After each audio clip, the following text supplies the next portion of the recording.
अजामिल नाम गरेको ब्राह्मणले सम्पूर्ण पापबाट उन्मुक्ति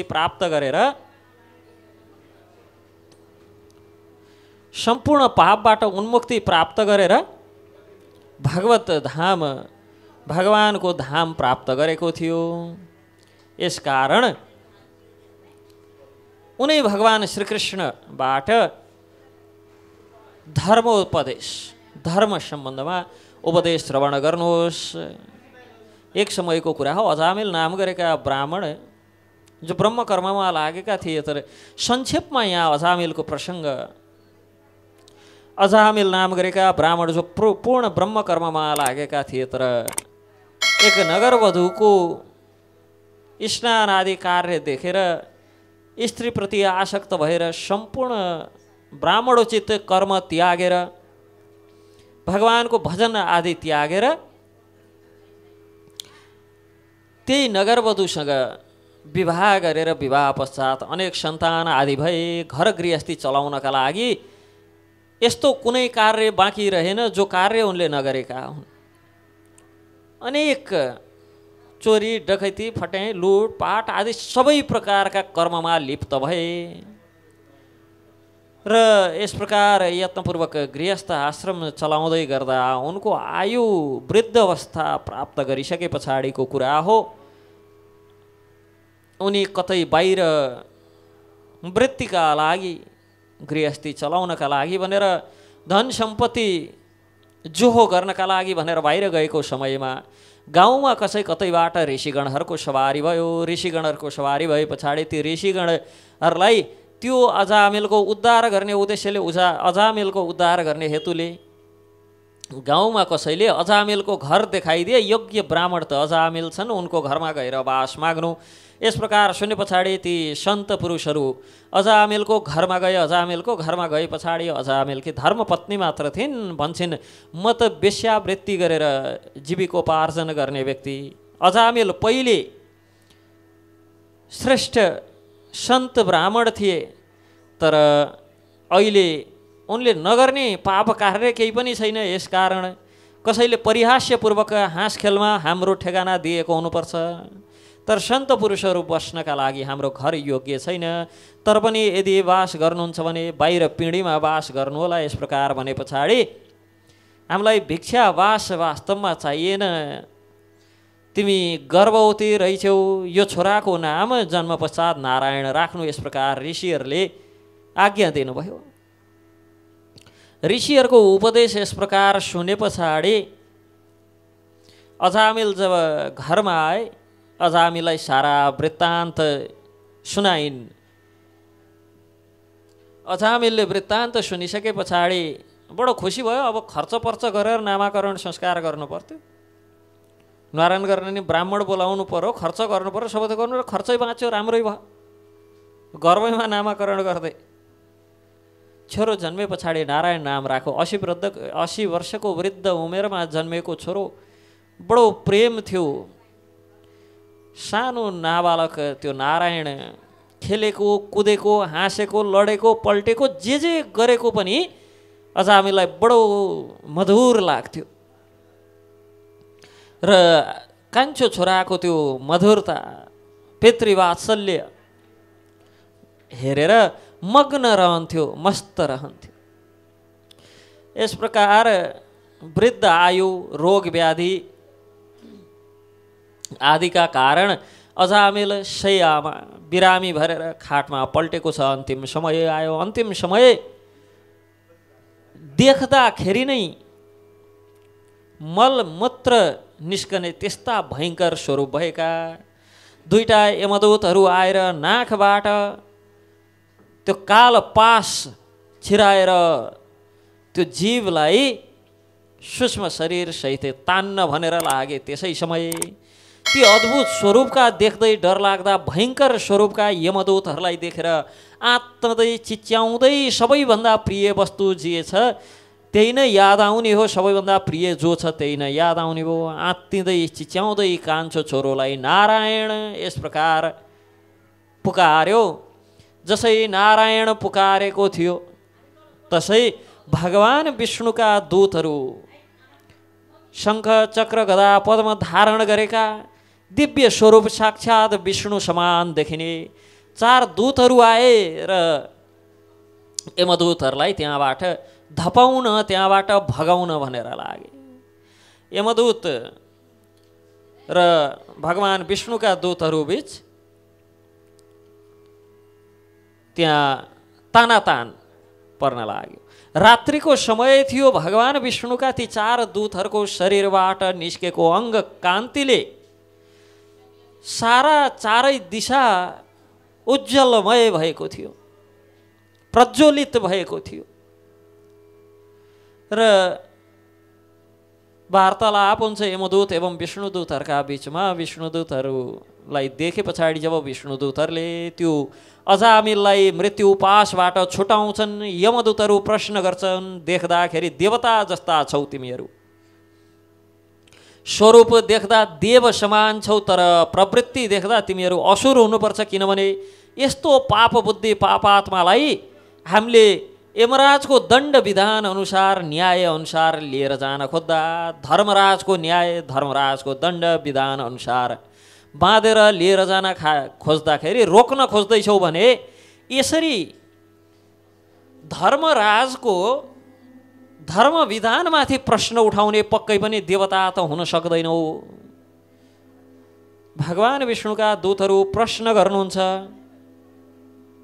के प्रश्न गर्नुहुन्छ त भन्दाखेरि, अब धर्मराजका तिमीहरू सेवकहरू, धर्मराजका सेवकहरू, तिम्रा स्वामीले सधैँ धर्म मात्र गर्छन्, यसकारण धर्मराज नाम भएका भने धर्म के का आधारमा न्याय गर्छन् त? दण्ड विधान त केही होला, धर्मका लागि कुनै विधान त होला। के का आधारमा न्याय गर्छन् तिम्रा स्वामीले? कस्तो धर्म हो तिमीहरूको र कस्ता धर्मराज हुन् भन्दाखेरि कहाँबाट धर्म आउँछ भन्दा वेदो प्रणिहितो धर्मो, यमदूतहरू भगवान विष्णुका दूतसँग बताउँदैछन्। स्वयं यमदूतहरूले भगवान विष्णुका दूतहरूलाई धर्मको सम्बन्धमा प्रवचन दिँदैछन् के वेद प्रणिहितो धर्मो, वेदले जे निर्धारण गर्छ त्यही नै धर्म हो। जो अवैदिक छ त्यो अधर्मी हो, जो वेदको अधीनमा पर्छ उही मात्र धार्मिक हो। धर्मो ह्य धर्मस द्वैपर्य, धर्मका सिद्धान्त भनेको वेदद्वारा प्रणीत वचन मात्र हुन्, वेदद्वारा प्रणीत कर्म मात्र धर्म हुन्, अरू सबै अधर्म हुन्। वेदो नारायण, वेद कहाँबाट आउँछ त उसो भए? अब वेदबाट जे उत्पन्न भयो त्यो धर्म हो भने वेद कहाँबाट आउँछ? वेद पनि त कतैबाट आयो होला भन्दा वेदो नारायण, वेद भगवान नारायणबाट प्रकट हुन्छ। वेद नारायण स्वरूप हो। वेद स्वरूपमा स्वयं भगवान श्री हरि भगवान श्री कृष्णचन्द्र नै प्रकट हुनुहुन्छ। उसो भए नारायण कताबाट आए? नारायण पनि कतैबाट त आयो होला भन्दा साक्षात् स्वयम्भूर इति सुश्रुम, कि भगवान नारायणको कोही स्रोत छैन। भगवान नारायण स्वतः उत्पन्न, स्वयम्भूर स्वतः उत्पन्न हुनुहुन्छ। ईश्वर परम कृष्ण सच्चिदानन्द विग्रह अनादिर आदिर गोविन्द सर्व कारण कारणम। भगवान गोविन्द सबै कारणहरूका पनि कारण हुनुहुन्छ, सबै कारणहरू आदि पुरुष हुनुहुन्छ। यस प्रकार यस्तो कुरो हामीले यमराजबाट, हाम्रा स्वामीबाट सुनेका थियौँ। तत्पश्चात छुटाएर जसोतसो अजामिललाई छुटाउनुहुन्छ। अजामिल त उसलाई पूर्व संस्कारको सारा स्मृति हुन्छ र सबै थोक चटक्क छोडेर वनमा भजन गर्न जान्छ। यता विष्णुदूतहरू स्वधाम फर्कनुभयो, यमराजहरू पनि यमलोकतर्फ फर्के। यमलोक पुगेर के भन्छन् त कि आज बडो दिव्य घटना भयो। कस्तो घटना भयो भन्दाखेरि देवता समान देखिने, हातमा शङ्ख चक्र गदा पद्म धारण गरेका संसारकै अधिपतिका सेवक हौँ भनेर भन्थे। हजुरभन्दा ठुला स्वामी पनि कोही छन्? हामीलाई त थाहा थिएन। यमदूतहरू प्रश्न गर्छन् कि हजुरभन्दा ठुला स्वामी कोही छन् यो जगतमा? हामीले त हजुरलाई नै स्वामी भनी ठान्थ्यौँ। आज कसो कसो प्राण छुटाएर आउनु पर्यो कि हजुरको आदेश पालन गर्दा यो पहिलो पटक यस्तो घटना भयो कि कसो कसो आफ्नै प्राण धानेर आउनु पर्यो। तिनीहरूले धर्मको सम्बन्धमा पनि फरक मत सुनाउँदै थिए कि अरू कोही स्वामी छ र उनै स्वामीबाट धर्म निर्धारण हुन्छ, यस्तो यस सम्बन्धमा प्रकाश पार्नु पर्यो भनेर यमदूतहरूले यमराजलाई प्रश्न गर्दा यमराज धर्मम तु साक्षात् भगवत प्रणीतम, धर्मम तु साक्षात् भगवत प्रणीतम, धर्म त साक्षात् भगवानबाट उत्पन्न भएको हो, भगवत प्रणीतम। न वै विदुर ऋषयो नापि देवा न सिद्ध मुख्यासुरा मनुष्या कुतो न विद्याधर चारण दया। कि धर्म भनेको साक्षात् भगवानले प्रणीत गर्नुहुन्छ र के हो त पूर्ण रूपबाट सत्व गुणमा अवस्थित उच्च लोकका वासीहरू, स्वामीहरू, ठुला ठुला ऋषिहरू, देवता, सिद्ध प्रमुखद्वारा पनि धर्मको वास्तविक स्वरूपको निरूपण हुन सकेको छैन, जान्न सकेका छैनन्, बुझ्न सकेका छैनन्।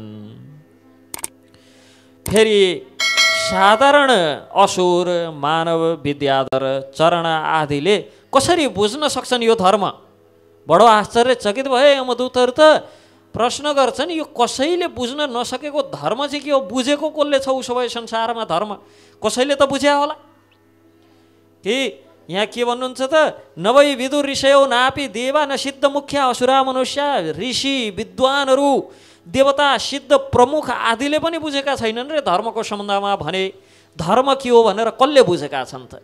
कसैले त बुझेका होलान् भन्दा स्वयम्भुर नारद शम्भु कुमार कपिलो मनु प्रहलादो जनको भीष्मो बलिर्वैयाशकेर्वयम्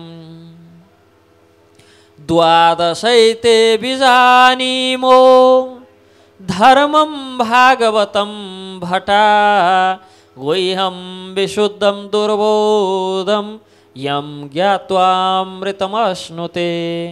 स्वयंभुर भनेको ब्रह्माजी, नारद, शम्भु भनेको शिवजी, कुमार चार कुमारहरू, अनि कपिलो मनु देवहूतिका पुत्र कपिल देव एवं स्वयंभू मनु, प्रहलादो प्रहलाद महाराज, जनको महाराज जनक राजर्षि जनक, भीष्मो भनेका भीष्म पितामह, बलिर भनेको बलि, अनि सुखदेव गोस्वामी बलिर वैयाशिकर वयम र म स्वयं यति 12 जनाले द्वादशैते बिजानीमो, यी 12 जनाले धर्म बुझेका छन्। धर्म भागवतम भटा, यी 12 महाजनहरूले धर्म बुझेका छन्। केवल यी 12बाट गुह्यम विशुद्धम दुर्बोधम यम ज्ञात्वामृतमश्नुते, केवल यी 12 जनाले वास्तविक धर्म के हो भनेर मनु, प्रहलाद, जनक, भीष्म, बलि, सुखदेव, ब्रह्मा, नारद, शिव, चार कुमार अनि कपिल देव र स्वयम्भू मनु, यी 12ले मात्र धर्मको सम्बन्धमा बुझेका छन्। र जसले यो परम गुह्यतम गुह्यम विशुद्धम दुर्बोधम, परम गुह्यतम विशुद्ध एवं दुर्बोधम, साना बुद्धिले बुझ्न नसकिने यो धर्म भागवत धर्म बुझ्छ, त्यस्ता व्यक्तिले मात्र धर्मको साक्षात्कार गरेको मानिन्छ। भने त्यस्तो धर्म के होला त अब उसो भए? एतावानेन लोकेस्मि, यो जगतमा धर्म भनेर पुंसाम धर्म पर स्मृतः भक्ति योगो भगवती तन्नाम ग्रहणादिभि, कि यो भगवानको पवित्र नाम संकीर्तन गर्नु, तस्मा संकीर्तनम विष्णुर जगन मङ्गलमसाम, अर्थात् एतावानेन लोकेस्मिन्, यो लोकमा धर्म भनेर पुंसा धर्म पर स्मृत, पर धर्म भनेर भक्ति योगो प्रेम पूर्वक श्री ठाकुरजीको भगवान श्री राधा सर्वेश्वर भगवान श्री कृष्णचन्द्रको सेवा गर्नु र तन्नाम ग्रहणादिभि, भगवान श्रीहरिकै नाम ग्रहण गर्नु पर धर्म भनेको यही हो। र सुखदेवजी परीक्षितलाई भन्नुहुन्छ साङ्केत्यम परिहास्यम वा, स्तोवम हेलनम एव वा वैकुण्ठ नाम ग्रहणम अशेषाघरम विदु। के साङ्केत्यम सङ्केतपूर्वक मात्र परिहास्यम परिहासपूर्वक हाँस खेलमा स्तोवम हेलनम वा हेला गरेर जिस्क्याएर कुनै पनि हिसाबले वैकुण्ठ नाम ग्रहणम वैकुण्ठपति भगवान श्री हरिको नाम ग्रहण गरियो भने त्यसले परमार्थ पक्का प्राप्त गर्छ। यसकारण जसको नामै मात्र लिनाले पनि यस्तो अजामिल नाम गरेको ब्राह्मण नामै लिनाले भगवानकै नाम भनेर पनि होइन, पुत्र कान्छो छोरोलाई बोलाउँदाखेरि भगवानले आएर उद्धार गर्नुभयो। त्यस्ता भगवान श्रीकृष्ण चन्द्र स्वयं यहाँ उपस्थित हुनुहुन्छ। उहाँका अगाडि धर्मको उपदेशहरू कसले गर्न सक्ने? यसकारण उनी भगवान श्रीहरिसँग धर्मोपदेश सम्बन्धी प्रश्न गर्नु भनेर व्यास आज्ञा पाए पछाडि युधिष्ठिर प्रश्न गर्नुहुन्छ, हे भगवान, यो जगत कहाँ प्रतिष्ठित छ, कहाँबाट उत्पन्न हुन्छ, कहाँ गएर लय हुन्छ, यो विश्वको हेतु के हो, पृथ्वीमा कति द्वीप समुद्र कुलाचल आदि छन्, पृथ्वीको कति प्रमाण छ, कति भुवन छन्, यो सबै सम्बन्धमा मलाई जान्ने इच्छा भयो, एकपटक वर्णन गर्नुहोस् न प्रभु भनेर भगवान श्रीकृष्ण चन्द्रसँग अब व्यासदेवको आज्ञा पाएर युधिष्ठिरले प्रश्न गर्नुहुन्छ। त भगवान श्रीकृष्ण भन्नुहुन्छ, हे महाराज, हजुरले जो प्रश्न गर्नुभयो ती सबै पुराणका विषयहरू हुन्। सर्ग प्रतिसर्ग वंश मनमन्तर र वंशानुचरित 5 लक्षणले समन्वितलाई पुराण भनिन्छ। सर्गश्च प्रतिसर्गश्च वंशो मनमन्तराणि च वंशानुचरितं चैव पुराणं पञ्चलक्षणं। यी 5 सर्ग प्रतिसर्ग वंश मनमन्तर र वंशानुचरित 5 पुराणका लक्षणहरू हुन्। हजुरको यो प्रश्न 5 लक्षण अन्तर्गत सर्ग विषयक छ, अर्थात् सृष्टि विषयक। सर्ग भनेको सृष्टि विषय। यसकारण म संक्षेपमा सृष्टि विषयमा वर्णन गर्छु भनेर भगवान वर्णन गर्न लाग्नुहुन्छ। अव्यक्त प्रकृतिबाट महत्तत्व बुद्धि उत्पन्न भयो, महत्तत्वबाट त्रिगुणात्मक अहङ्कार उत्पन्न भयो, अहङ्कारबाट पञ्चतन्मात्रा, पञ्चतन्मात्राबाट 5 महाभूत र यिनै महाभूतबाट चराचर जगत उत्पन्न भयो। स्थावर जङ्गमात्मक चराचर जगत नष्ट भए पछाडि पनि जलमय मूर्ति भगवान विष्णु त्यही नदीमा त्यही विरजमा शयन गर्नुहुन्छ, अर्थात् सर्वजल परिव्याप्त रहेर पनि त्यो भूतात्मक अण्ड जहाँबाट उत्पन्न हुन्छ केही समय पछाडि त्यो अण्डका 2 भाग हुन्छन् र एक खण्डमा पृथ्वी भूमण्डल एवं अर्को भागमा आकाश निर्माण हुन्छ। त्यसबाट जरायु, त्यहाँ जरायुबाट मेरु आदि पर्वत हुन्छन् अनि नसा आदिबाट नदी हुन्छन्। मेरु पर्वत 16,000 योजन भूमण्डलाभित्र धसेको एवं 84,000 योजन भूमिभन्दा माथि निस्केको, 32,000 योजन मेरुको शिखरको विस्तार भएको कमल स्वरूप भूमिको कर्णिका स्वरूपमा मेरु उत्पन्न हुन्छ। यहाँ संक्षिप्त रूपमा भुवनकोशको वर्णन गर्नुहुन्छ। त्यस अण्डबाट आदि देवता आदित्यको उत्पत्ति हुन्छ। प्रातःकालमा ब्रह्मा, मध्याह्नमा विष्णु एवं सायंकालमा रुद्र स्वरूपमा अवस्थित रहन्छन्। एक आदित्यबाट 3 रूप धारण हुन्छ। अनि ब्रह्माबाट मरीचि, अत्रि, अंगिरा, पुलस्त्य, पुलह, क्रतु, भृगु, वशिष्ठ, नारद यी 9 मानस पुत्रहरू उत्पन्न हुन्छन्, जसलाई ब्रह्मा पुत्र भनेर भनिन्छ। ब्रह्माको दक्षिण औँलाबाट, बुढी औँलाबाट दक्ष उत्पन्न हुन्छन् भने, अनि अर्को बुढी औँलाबाट प्रसूति उत्पन्न हुन्छन्। दुवै दम्पतिहरू बुढी औँलाबाट उत्पन्न हुन्छन्। ती 2बाट हर्यश्व आदि पुत्र उत्पन्न हुन्छन्, जसलाई नारद मुनिले गृह आश्रम चलाउन छोडेर सन्यासी बनाइदिनुहुन्छ। सबै भिक्षुक बन्छन्, सबै थोक छोडेर नैष्ठिक ब्रह्मचार्य धारण गरेर भगवान श्रीहरिको सेवा, भगवान श्रीहरिको ध्यानमा लाग्छन्। तत्पश्चात प्रजापति दक्षले आफ्ना पुत्र हर्यश्व आदि सृष्टिबाट विमुख देखेर सत्य आदि नाम गरेकी 60 कन्याहरूलाई उत्पन्न गर्नुहुन्छ र ती मध्येबाट 10 कन्या धर्मलाई दान गर्नुहुन्छ। कन्यादान गर्नुहुन्छ। 13 कन्याहरूसँग कश्यप ऋषिको विवाह हुन्छ। 27 कन्यासँग चन्द्रमाको विवाह हुन्छ। दुई कन्याहरू बाहुपुत्रलाई कन्यादान गर्नुहुन्छ भने 2 कृशाश्वलाई र 4 अरिष्ट नेमीसँग विवाह गरिदिनुहुन्छ। अनि एक बाँचेका 2 कन्याहरूलाई एक कन्याको भृगुसँग विवाह हुन्छ भने अर्की कन्या भगवान शिव सदाशिवसँग विवाह हुन्छ र यिनैबाट चराचर जगत उत्पन्न हुन्छ। मेरु पर्वका 3 श्रृङ्गमा ब्रह्मा विष्णु एवं शिव क्रमशः वैराज वैकुण्ठ तथा कैलाश नाम गरेको 3 पुरीहरू निर्माण गरेर बस्नुहुन्छ। पूर्व आदि दिशामा इन्द्र आदि दिक्पालहरूको नगरी हिमवान हेमकुट निषद मेरु नील श्वेत श्रृङ्गवान यी 7 जम्बूद्वीपमा कुल पर्वतहरू छन्। जम्बूद्वीप लाख योजन प्रमाणको 9 वर्षहरू जम्बू शाक कुश क्रौश सालमली प्लेक्ष गोमेद आदि तथा पुष्कर आदि 7 द्वीपहरू भएको 7 द्वीप 7 समुद्रबाट परिवेष्टित 4 दुग्ध इच्छुरस अनि मदिरा दही घिउ एवं गुलियो पानी आदिका 7 समुद्रहरू 7 समुद्र 7 द्वीप एकको अपेक्षा अर्को 2 गुणा ठुलो हुँदै गएको छ।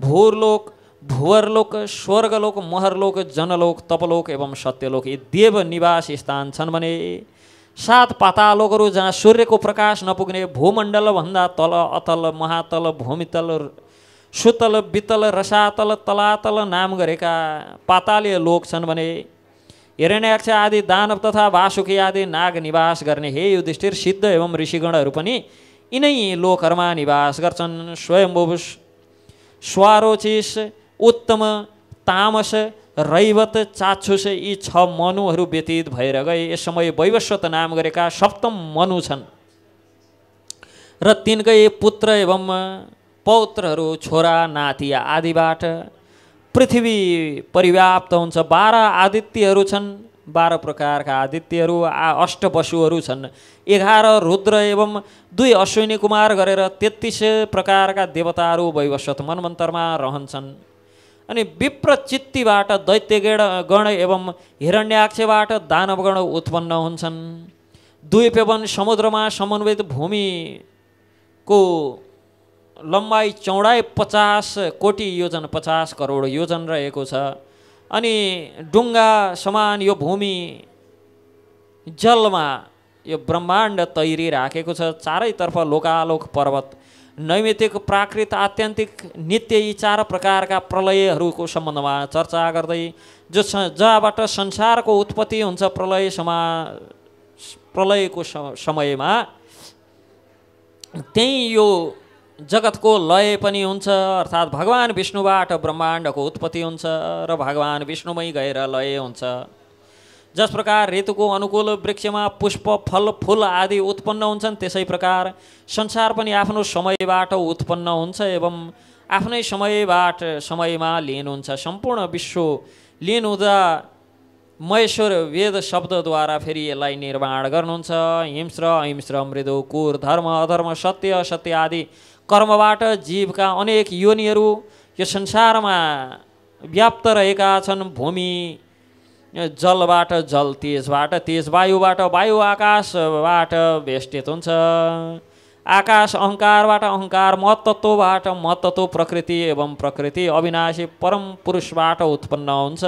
यस प्रकार हजारौँ अण्ड उत्पन्न हुन्छ र हजारौँ अण्ड नष्ट पनि हुन्छन्। श्वास प्रश्वाससँगै परम पुरुष भगवान श्री नारायणको श्वास प्रश्वासबाट अनेक अण्डहरू सृष्टि हुन्छन् र अनेक अण्डहरू विलीन हुन्छन्।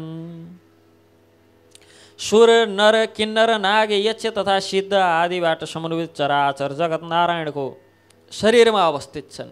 निर्मल बुद्धि तथा शुद्ध अन्तस्करणवाला मुनिगणहरू बाहिर एवं अभ्यान्त स्वरूप भगवान श्री नारायणलाई दर्शन गर्दै यो सारा जगत परमात्मा परमेश्वर भगवान श्री कृष्ण चन्द्रको नै माया हो यस प्रकार विचार गरेर उनै श्री कृष्णको भजनमा मस्त रहन्छन्।